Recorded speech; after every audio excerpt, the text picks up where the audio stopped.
don't have enough practices. So I can memorize some words or grammar very well. So what can I say? Because I changed the way of teaching, but some of my students cannot accept this kind of teaching.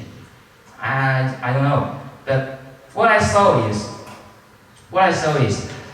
group discussion may not be suitable for low achievement students. The reason is not they cannot do it, is because they are afraid of making mistakes. They are afraid of being laughed by others when they are making mistakes. Or maybe it is because they don't have the chance before to discuss with others in the classroom. I don't think that they don't have the ability. They have the ability, but they are just afraid of being laughed, I think. And the second, it's good to see students participate in the activities, but sometimes they may not take it seriously. You know, what?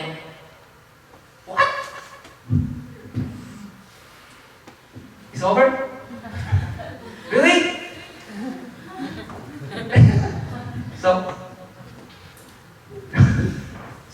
Should I continue or? Okay. They may not take it so serious because when you are having an activities, they just think that teacher want to play with us. And when you are giving an activities, you cannot be too serious, right? If you are too serious, then they will not participate. But you are not too serious, then they will play around. So what can we do? I don't know. And number 3, some students are too difficult to be motivated because they have failed in English for so many years. Yeah, some students, if you ask them to speak English, they will answer you in Chinese that, why do I have to? Why? I don't like English. I will not use English. Why do I have to speak English? Then I said, okay, sleep. Yeah, I don't know what to do with you. And number 4, too time consuming. I spent a lot of time preparing lists. And I will talk to you later because it's really time consuming. I spent almost 3 weeks to finish a lesson.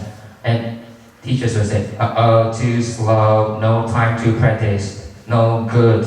So it's too time consuming. Number 5, the traditional exams are not suitable for this kind of student. This kind of teaching, as I said before, I don't ask them to memorize anything. And the traditional exams only test some focused grammar patterns and specialized usage of some words. For example, in our test paper, you will never ask, what does Black Friday mean? Really? Yeah. So the traditional exams are not suitable for this kind of teaching. And my reflection. Okay, the difficulties I met during my teaching. Students were easily distracted by other students because they talk too much. They really talk too much. And because I want them to discuss and I divide it into group, I ask them to sit in group. So they can help by just talking to others.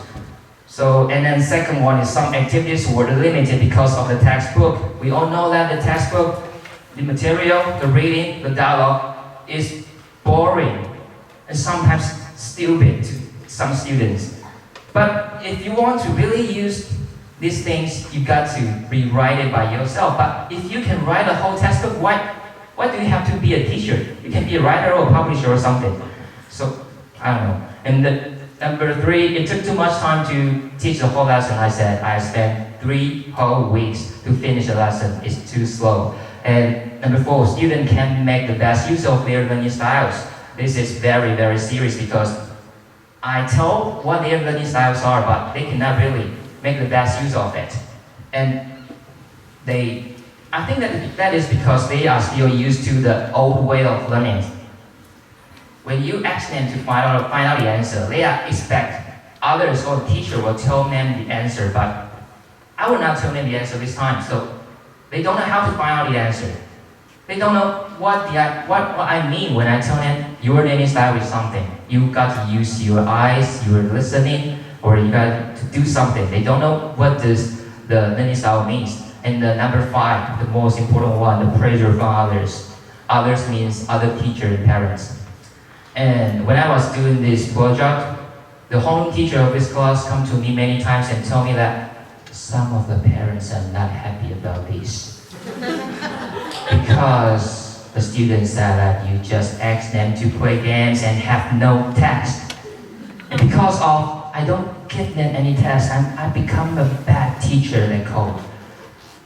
Yeah, because they can't get high grades, and I'm a bad teacher. Why?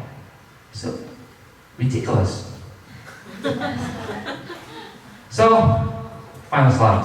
Is it feasible or not? Of course it is feasible. I've tried this, but you got to solve the problem I mentioned before. It's a bit of funny because I'm supposed to be here to solve your question, but now I give you more questions to solve. Yeah, it is feasible, but you got to find out the answer. That about the discussion, about the test, about the textbook, about the parents or teacher things. And the second one, ESL, EFL, what is our goal? Because English is taught as a foreign language, not second language. That means when they go out from the school, they will not use this language most of the time.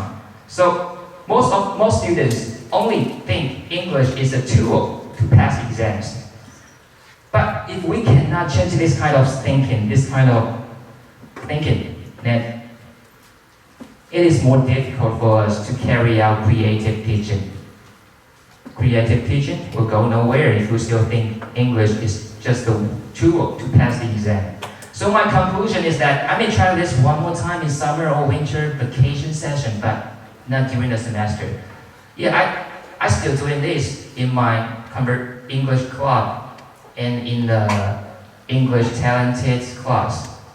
But I will not do it again in the normal class because it's not worth it. Activities could be an appetizer or a dessert, but it will never be a main dish in Taiwan. I mean it. Thank you very much. Any questions? Any questions? Sorry.